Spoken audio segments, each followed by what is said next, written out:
সমুদ্র সমুদ্র মাছ আছে ইল মাছ নেই ঝুরি মাছ নেই যেমন দেখা তিন মাস সব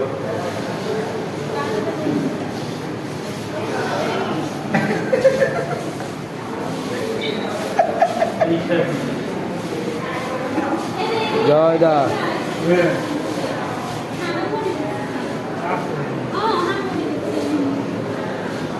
প্রত্যেকটা প্রাণীর আলাদা কিছু বৈশিষ্ট্য থাকে।